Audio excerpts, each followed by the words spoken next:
Najlepša hvala, Gorazd, za to predavanje in za te pretresljivo lepe Simeonove verze. Zdaj pa takole, ne. Eden od strahov slehernega moderatorja je, da po koncu občinstvo ostane brez vprašanj. Mislim, da tega danes nimam. Drug strah je pa seveda v tem, da gre diskusija v smer, ki jo v latinščini včasih zaznamujemo z izrazom de rebus omnibus et de quibus dam aliis, skratka o vsem pa še o čem drugem. Tukaj pa nisem več tako pripričan. Vabim vas, da pridete govorniki gor, pa bi mogoče se usedeli kar skupaj za to mizo, za diskusijo. Pa vabim tudi vse, ki sodelujete z nami na Zoomu, da mogoče svoje vprašanje zastavite v chat. Tako.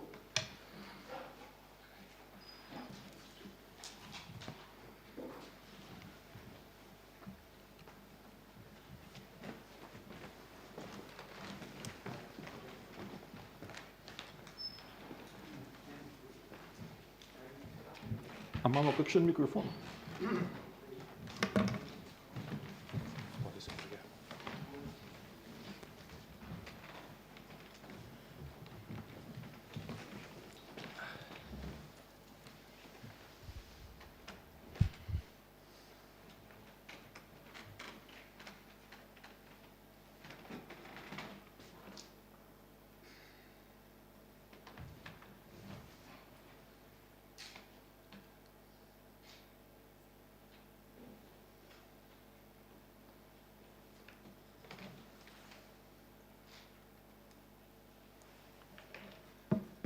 Če mogoče ni nobenega vprašanja, bi jaz mogoče začel. Miran, a je mogoče, da se pri Ignaciju, da se ta odnos, kako naj mu zveri postanejo grob in kako naj on potem pravzaprav šele postane resničen učenec Jezusa Kristusa, a je tukaj nekaj navezave na mogoče kakšno starejšo pogansko optiko. A je tukaj nekaj, skoraj bi rekel, Horacija, tega njegovega non omnis moriar, ki se tukaj skriva v ozadju? Težko, ker pri Horaciju, hvala za to zelo jasno alternativo, ki mi jo sem že ponudil, ampak pri Horaciju tisti non omnis moriar, ne bom vas umrl, se nanaša na njegovo delo. Se pravi, preživel bom v svojih verzih, brali me bodo, govorili bodo o meni, v spominu bom živel. Medtem ko preživetje je Ignacija Antiohijskega, pa ni v njegovih pismih, ki jih je napisal, nikoli se na to ne sklicuje, ampak se sklicuje na priličenje Kristusu. Ker se njegova življenjska zgodba odvije ne posvetno, ne v neki logiki tega sveta, ampak v logiki Jezusa Kristusa, ki se učloveči, da potem prek tega učlovečenja, tudi prek smrti vstopi v poveličanje, zato vidi danes svoje življenje, svoje preživetje, kljub zverem in skoraj z željo potem, da bi ga zveri požrle, vidi to svoje preživetje na drug način, kristološko, kristično preživetje. Ne samo preživetje v nekih mislih, zapiskih. Zato mislim, da je to novost in da Ignacij tukaj nima poganskih vzornikov, ki bi lahko po njih razmišljal, deloval. Je neka drugačnost. Niti v misli na to, da dejansko ta kri mučencev postaja seme novih kristjanov. To je Tertuljanova, misel iz Tertuljanovega časa. S to navezavo na leve, ne? S to navezavo na leve, da je tukaj vendarle nekaj. Drugačno, to so drugi, to ni več on, tisti novi kristjani niso on.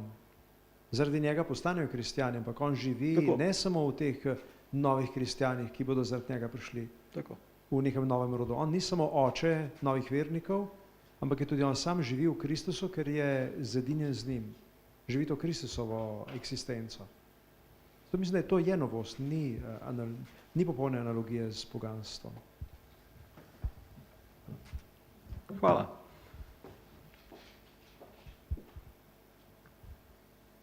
Aha, a lahko mogoče eno iz četa? Ja, uporabnica Neža Gačnik sprašuje, ali tudi v zahodni tradiciji, Avguštin Tertullian, prisotna ta želja oziroma spremenje duhovnega življenja, da bi preseglo dihotomije telo-duh, ustvarjeno, neustvarjeno, večno propadatljivo, kot je to pri vzhodnih piscih.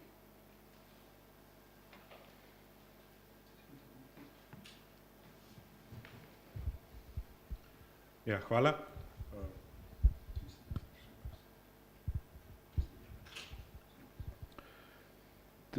Se slišimo? Se.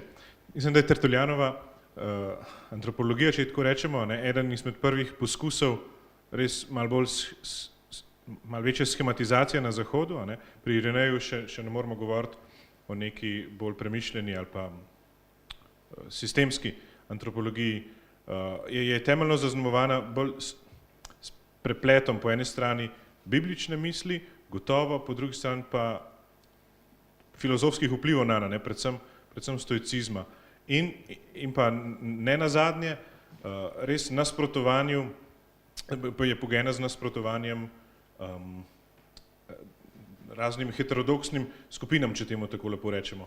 Se pravi, vsem tistim, ki so zanikali, da je Kristus prišel v mesu, tisti, ki živite bolj intenzivno liturgično življenje, ste imeli možnost tudi danes slišati, vsaj pri katoliškem obredu, da že v prvem Janezovem pismu so za antikriste omenjeni tisti, ki zanikajo, da je Kristus prišel v mesu. Potem Pavel pravi, da je v Kristusu bivalo božanstvo sarkikos, se pravi na telesen način.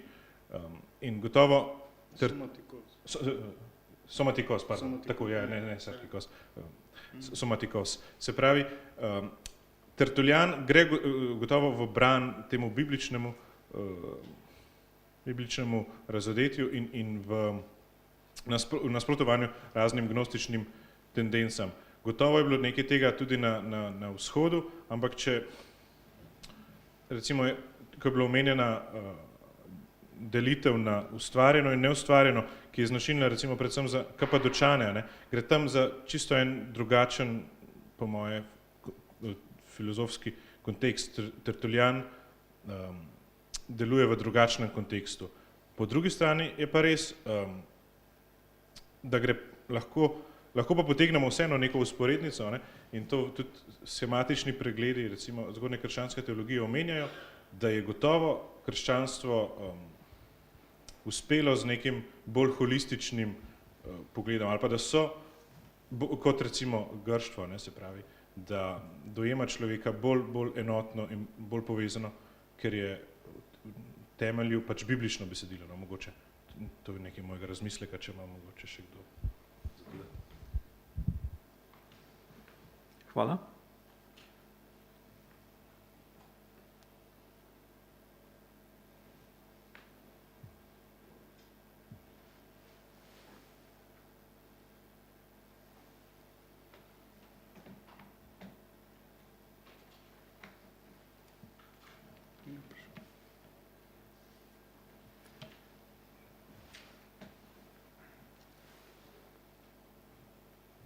Aha.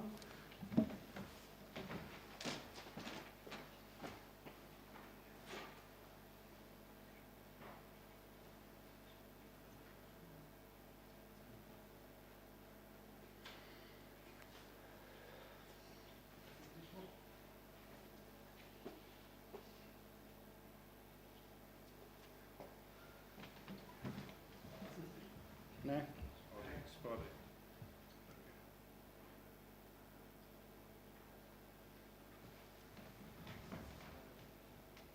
Hvala lepa. Se oproščam za morebitno nespretno izražanje, nisem vaše stroke, vendar me nekaj zanima. Ali je že v poznorimski, se pravi ne poznoantični, poznorimski misli kaj, kar bi lahko privedlo do spremembe načina pokopa, namreč iz žganega v skeletni, ker na podlagi pokopa pač ne moramo ločevati med krščanskimi in poganskimi pokopi. Skratka, ali se je že takrat izven krščanstva porajala kakšna misel, ki je privedla do tega?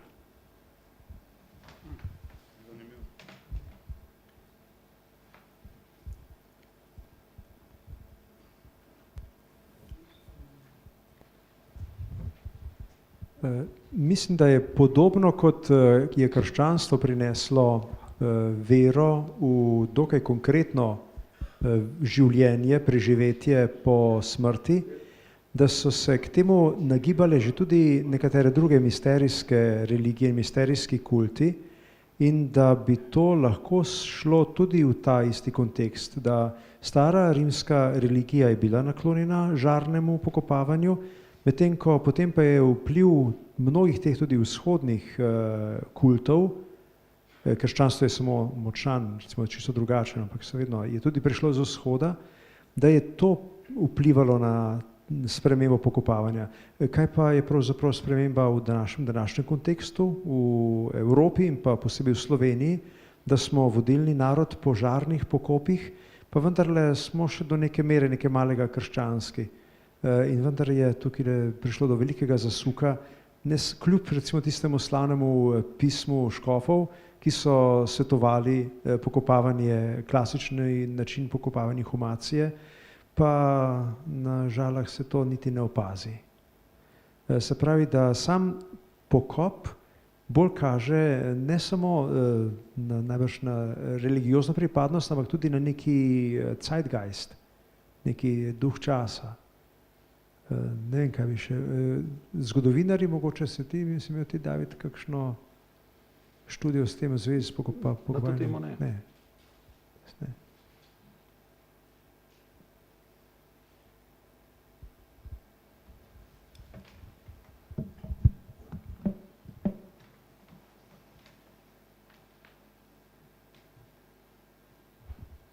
Če ni drugih pravi, pa jaz tebe Gorazd malo izzval. Jaz sem bolj nekako zahodnjak, ti si bolj vzhodnjak.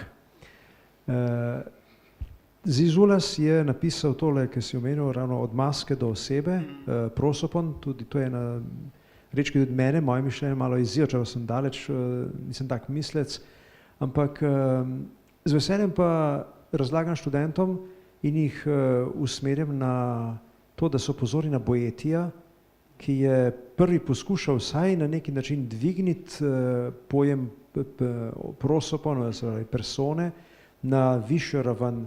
Vemo, da je Avguštin se pritoževal, ja, beseda persona mi ni všeč, očitno je čutil, da je preprazen pojem, da nima še tiste prave teže, ampak ker se je uveljavila, jo bom sprejel.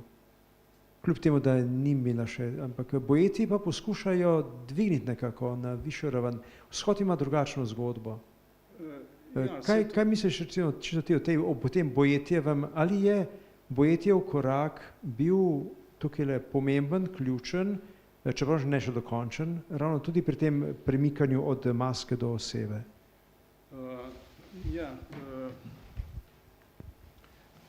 Boeti ima seveda tukaj tako kot sam dobro veš, si on zadal za nalogo, da nekako to celotno grško modrost in pa hkrati tudi to teološko tradicijo prenese v latinski svet in na ta način reši. In zdaj seveda je recimo pri njegovih opredelitvah, on ima nekaj, seveda Boeti nekaj zelo vplivnih opredelitev osebe, zdaj težko ne, ko je tisti racionalni substanti, tako. No, skratka, to so besede, ki so odzvanjale skozi stoletja, ne, ampak v njih je že nekako gotovo pomensko zaobjel, želel prav s temi definicijami izraziti ta ontološki naboj grškega pojma hipostazisa, ne. Tako da je v tem smislu je to seveda razblinil ta pravniški pojem latinskega pojma persona, ne, se pravi to družbene vloge, ne, v bistvu to, kar je imel, ne, maska in pa potem v bistvu ta vloga, ne, v javnem družbenem življenju. In zdaj je pa seveda vprašanje te Boetijevi dediščine povezan s tem, recimo na nek način posvojitvijo aristotelizma, a ne. Kakšna je ta, vemo, da je recimo njegova tolažba, da je po svoji osnovni intonaciji platonističen tekst, ampak v teh teoloških njegovih spisih je pa pravzaprav tako močno navzoč aristotelizem, da je verjetno v veliki meri tudi določil ta nadaljen razvoj zahodne teologije, tudi v teh njenih recimo momentih, ki se nam danes zdijo problematični, ontoteološki, ne, scholastični in tako naprej. Hvala.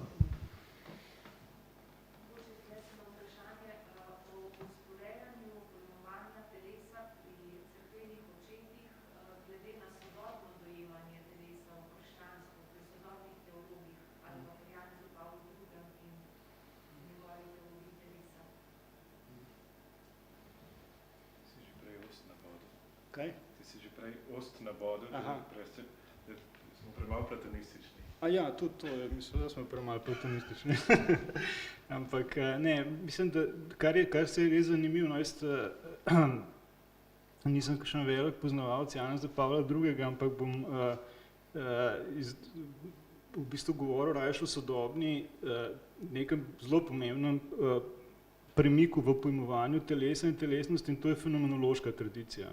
Namreč, od Husserla naprej, pa recimo zlasti radikalno v tako imenovanem teološkem obratu francoske fenomenologije se je zgodil nasleden premik. Ne? Mi v običajni govorici mislimo, da nam je čisto jasno, kaj je telo, ampak to pravzaprav je vedno zelo neko sekundarno, derivativno pojmovanje. Primaren pomen telesa je v bistvu živo subjektivizirano telo, je pravzaprav način, na katerega smo mi sami sebi dani kot utelešena bitja. In šele iz tega, ne, to je zdaj ta recimo neka fenomenološka strategija, v kakršnokoli pojmovanje telesnosti v fiziki, ne, v naravoslovju kot takem, v medicini, to so vse sekundarne, to so pravzaprav vse neke generalizacije, abstrakcije, nekega primarnega izkustva, ki pa nam je dano v tej radikalni samoizkušnji žive, afektirane subjektivnosti. Ne. In seveda s tem se cela zgodba se radikalno spremeni, ne. Kaj je zdaj, kaj je telo, ker to telo nenadoma ni več nekaj, kar bi bilo nasproti duhu ali pa nasproti umu. To je pravzaprav utripa kot v neki samoizkušnji, v tej prvoosebni zgodbi. Ne. To je bistveno. Ne gre več telesa, ne moramo misliti za nekimi tretjeosebnimi kategorijami, ono, to, ne, ampak so te tretjeosebne kategorije šele podlaga, lahko jih zasledujemo do njihovega vznika iz te naše primarne samoizkušnje. Ne.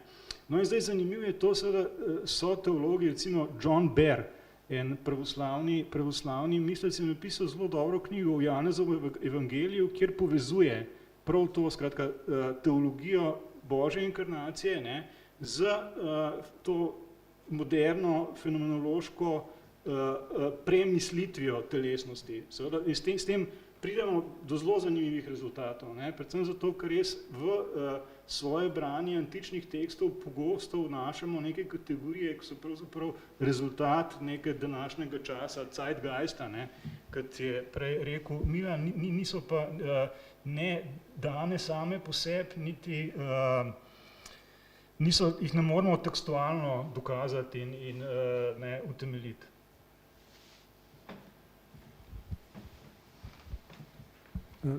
Včasih sem, če smem čisto preprosto odgovarjati z enostavnostjo, se mi zdi, da je naša zgodovina podobna človekovemu življenju in so cerkveni očetje doba našega otroštva. In tako kot se otrok počasi zaveda svojega telesa in potem kot pubertetnik ima težave s tem telesom, tako tudi, mogoče smo mi zdaj ravno počasi prihajamo iz pubertete, zgodovinske pubertete, človeškosti. In zato je dobro, da se zavedamo, kaj smo bili kot otroci, da se zavedamo tudi svojih težav iz otroštva. Se pravi, da je dobro poznati to, kar so očetje doživeli kot razliko duh, telo, duša, telo. Živeli so v času, ko je bila napetost med enim in drugim lahko precej velika, ko je bilo odločevanje, gnostično odločevanje duše in telesa ogromno, potem pa so oni že čutili, da mora ta stvariti le skupaj. Prihajamo pa zdaj tudi v tako obdobje nekega, ne bom rekel holizma, ker ta beseda mi ni pretirano všeč, ampak obdobje neke celovitosti in enovitosti. Da se človek zaveda, da njegova duša se izraža s telesom in da telo tudi vpliva na dušo, da ni enega brez drugega in da slednjič tudi naše odrešenje, kot verniki odrešenje, ne more biti brez telesa. Ampak kakšno bo to telo? Tega pač ne vemo, imamo pa neko vero, upanje. Dostikrat so tu vključene mnoge fantazije, ki so bolj ali manj uspešne ali pa včasih celo malce absurdne. Ampak mislim pa, da je najmodrejše, najbolj modro, če se preprosto postavimo v zaporedje, v neko kontinuiteto vseh teh velikih mož in žena, tudi iz antike, in da potem naredimo tisti drobcljaj, drobni korak naprej v tem svojem času, z upanjem, da bo kdo še naprej prišel od nas kasneje.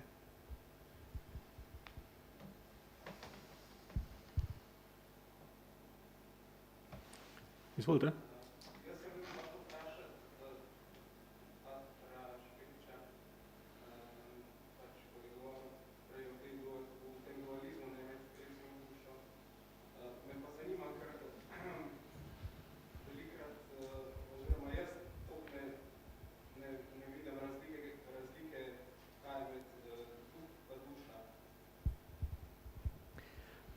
Med duhom in dušo so zlasti razlikovali, to bi pa še Gorazd bolj vedel povedati, mi boš potem popravil, ker ta grška trihotomija je delila človeka na 3 stopnje, pri čemer je telo je bilo to materialno telo, duša je bil tisti del nematerialnega človeka, ki ga delimo skupaj tudi z živalmi, ki obsega čutenje, zaznavanje, tudi čustvovanje, duh je tisto, kar ima pa samo človek, kjer pa je res sedišče in središče Božje bogopodobnosti, tam pa je sedež razuma, uma, volje, se pravi, duša je tisto, s čimer se mi lahko gibljamo, čutimo, zaznavamo, z duhom pa se odločamo in verujemo, mislimo.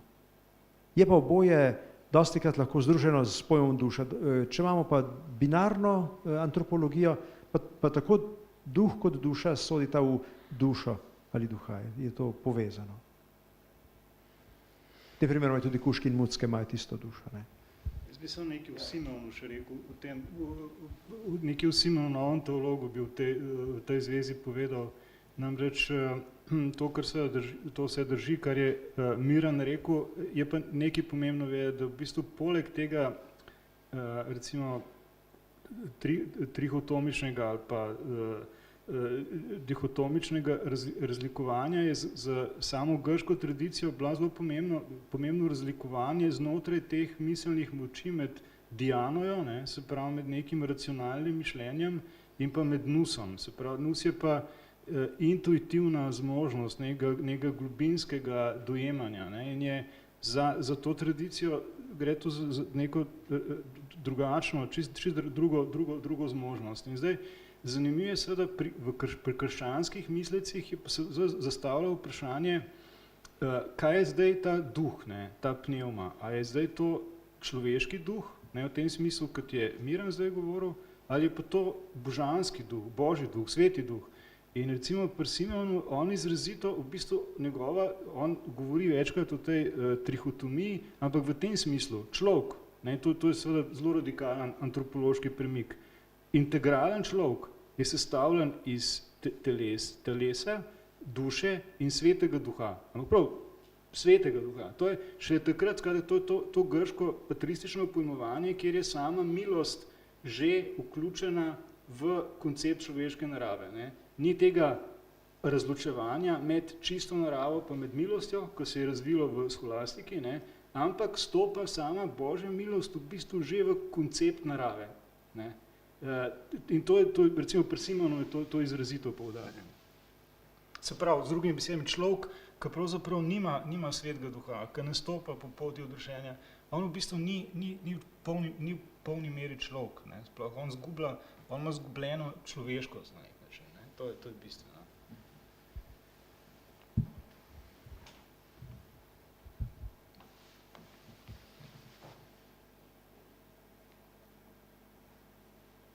Aha, izvolite. V zvezi s tem, če bi lahko mogoče še malo povedali, kako je potem, kot je Jan Dominik že prej izpostavil, tudi recimo to utelesenje, vesenje, kje to vstopa zdaj v ta pogled? Mislite ta bizantinski ali kaj? Ja. Mislim, to je pač absolutno ključno seveda za to. Mislim, ne gre za to, da bi sveti duh recimo v tej antropologiji, ne, da bi bil nekako že dan človeku z stvarjenjem, ne, da bi sodil njegov ontološki ustroj, ne, ampak je sama odrešenska zgodovina na nek način že povezana s tem našim ustrojem. To je tisti paradoks, to mi nismo navajeni na ta način razmišljati, ne. Ampak v bistvu lahko, pogledajte, to je v bistvu tako, ne, mi si predstavljamo, ja, Bog je recimo ustvaril svet, potem se je Božji logos človečil in v bistvu nekako razmišljamo o tem predstavno, ne. Ampak de facto, recimo, pač midva, ne, sva bila ustvarja, pa vsak od vas je v bistvu bil ustvarjen že v svet, ki je hkrati ustvarjen in odrešen. Skratka, v bistvu je on vstopa z samim tem, ko stopa v bit, ne, stopa že v bistvu to dimenzijo odrešene biti, ki je že pravzaprav, ki je absolutno zaznamovana vnaprej s križem in z izlitjem svetega duha, ne. To je v bistvu sama bit, v katero smo mi bili poklicani, je v bistvu že na ta način transformirana, ne. To pač ta tradicija nekako misli.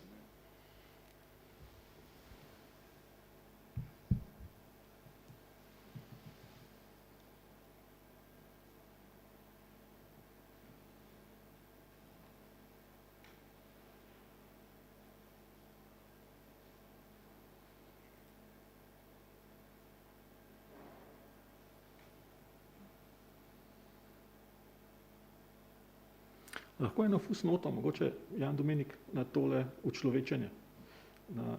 Ker je bila ena taka provokacija, se mi zdelo, med tem predavanjem, a bi se lahko začeli pogovarjati o drugih prevodih. Ne? A je to sploh še možno?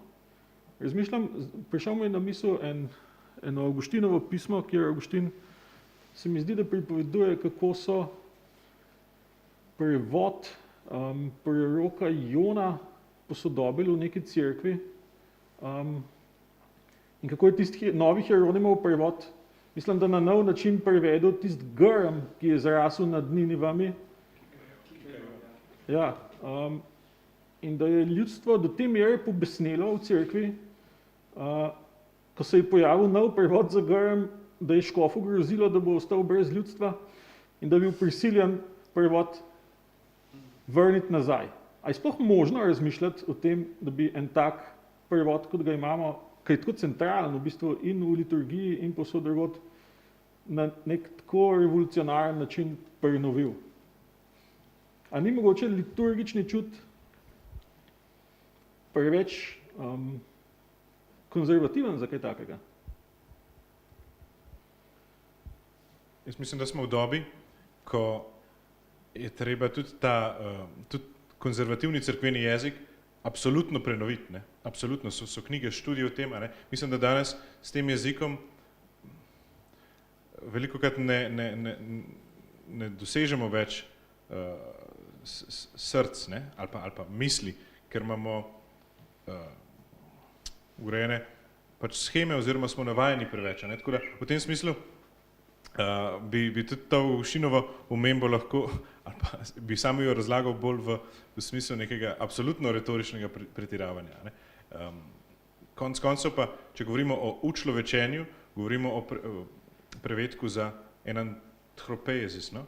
Oziroma za grščino, ne govorimo, ne gre za prevod iz latinščine. jaz pa boljšega, torej, mislim pa, da še nimamo ustreznega prevoda za inkarnacijo. Pač to je moje mnenje in mislim, da se splača o tem pogovarjati in iskati naprej. Velikokrat smo tudi v tem liturgičnem ali pa recimo teološkem cerkvenem besednjaku dediči nekega slabega prevajanja iz nemščine, recimo, in se mi zdi, da se splača vrniti morda kdaj pa tudi k starocerkveni slovanščini, recimo. Sam sem imel tak primer pri prevajanju Egerije, kjer ona govori o lucernariumu, se pravi obredu prižiga luči, linhinikon po grško, medtem ko pri nas rečemo slavje luči, se pravi Lichtfeuer, ne? Pa mislim, da potem urednik ni bil zadovoljen s to starocerkveno slovansko različico, ampak vsekakor mislim, da tukaj imamo sploh kot majhen in še mlad narod nekaj te prožnosti še na voljo, no, vsaj tako je moje mnenje. Ja, to je zdaj pa nasprotje, tako kot so včasih po samostanih bili stranke ene in drugačne, pa sta se šla pa shazi pa kregati glede Evharistije, tako se bo šla midva lahko malo kregati. Ja, dokler nimamo Mercedesa, je tudi stoenka dobra. In računa, da bomo pa dobili Mercedesa, je pa malo tvegano včasih v določenih razmerah. Ker nimamo boljšega izraza, Avguštin je rekel, ponižno, ker nimamo boljšega izraza, kot je persona, bom pač naprej persono uporabljal, čeprav vem, da je za nič. Ampak drugega nimam. In ta je že uveljavljen. In ravno kot ste že vsi rekli, liturgija je konzervativna jezikovno in mi nismo mlad narod, liturgično mlad narod več. Zamudili smo že, to bi bilo možno pred 50-60 leti, danes pa po moje ne več. Zdaj, ali se lahko naredi povsem novoslovenski liturgični jezik? Malo dvomim. Kako pripraviti premik? Ko sem bil čisto majhen še v osnovni šoli, prvi razredi, je prišlo do premika v Oče našu. Zamenjal se je samo oziralni zaimek, iz kateri v ki. In še to je bilo problematično in težko. Kaj šele tukaj, ko še sploh nimamo izraza. Ko najdemo izraz, potem pa je treba stvari po moje delati taktno, postopno, katehetsko, se pravi uporabljati, živeti s tem izrazom in potem dozori, da vstopi v liturgijo. Ne vem pa, če lahko zdaj v obstoječo liturgijo vstopijo taki izrazi. Lahko bi vstopili, ko se je oblikovala, ko se je preoblikovala, takrat smo zamudili, leta v 70-ih letih. Tudi jaz se popolnoma strinjam, da za izraz inkarnacijo, sarkozis, niti učlovečenje, niti utelešenje nista ustrezna. In oba potrebujeta razlago. Ampak, kje imamo pa kaj boljšega? In kako potem s tistim boljšim naprej? Dokler ne bo boljšega, jaz se vozim še s starim. Smem samo še jaz nekaj dodati. Namreč, jaz mislim, da je liturgičen jezik pa za nek ta, recimo, uraden cerkven prevod Svetega pisma, da je treba biti konzervativen, ne? Ravno zaradi te kontinuitete. In je to pomembna stvar, tudi pomembna je kot neka referenčna točka, od katere se pol druge stvari odmikajo. Ampak drugače pa mene osebno moram reči, sem začel tudi delati v bistvu nek prevod Nove zaveze, ko sem mu pač kot delovni naslov je nestandardni prevod Nove zaveze. In recimo sem pač prevedel že Matejo Evangelije, pa sem okrog poslal že nekaterim ljudem in mladi so bili zelo navdušeni, recimo vicno je rekel, da je to grozno že. Ampak skratka, ideja je ta bila, ne, da se sploh, da ni enega izraza tega cerkveno, uradno, ne vem, tradicionalnega, ne pustim primeru. Ni Boga, ni angelov, ni milosti, skratka, vse se menja. Menja se pa to pač po tem principu, sem se vedno sprašal, kako v bistvu človek, ki nima nobenega cerkvenega ozadja in vsakemu človeku, če vidi napisan Kristus, mu to nič ne pomeni. Kjer beseda, kjer prevedek uporabiti, ne, da temu človeku približno nekaj, ta izraz sam po sebi, brez, ne da bi on imel neko ozadje, ne, da mu evocira približno isto realnost. Recimo, Kristus sem prevajal pričakovani. Ne? Pričakovani. V bistvu, to nima veze, ne prevedek, ne z maziljanjem, ne z mesijo in tako naprej, ampak to je to, kar po mojem, recimo, sem dosti razmišljal o tem, ne? Kaj ta izraz, recimo, pomenil takrat. To je tisti, ki ga čakamo in to za nas je, ne? To je tisti, ki ga čakamo, ne? Tisti, ki so ga čakali in ki ga čakamo, ne? In na ta način, no, hočem reči, mislim, da je koristno, no, koristno je, tukaj je dost dela. Dost dela je, ker tudi ista naloga, seveda to je Biblija nekaj, ampak seveda isti problem pri cerkvenih očetih. Mi bi vedno cerkvene očete, vsako delo, ki ga naredimo, vsak prevod, bi lahko naredili zelo drugače. In tudi seveda bi to bilo smiselno v neki prihodnosti narediti, ne, je pa tako kot pri Svetem pismu tudi tle pomembno, da je najprej nek zelo nek tak konvencionalni prevodi, da vzpostavlja neko to, nek stvar in da se od tega eksperimenti nekako ločajo. Tako,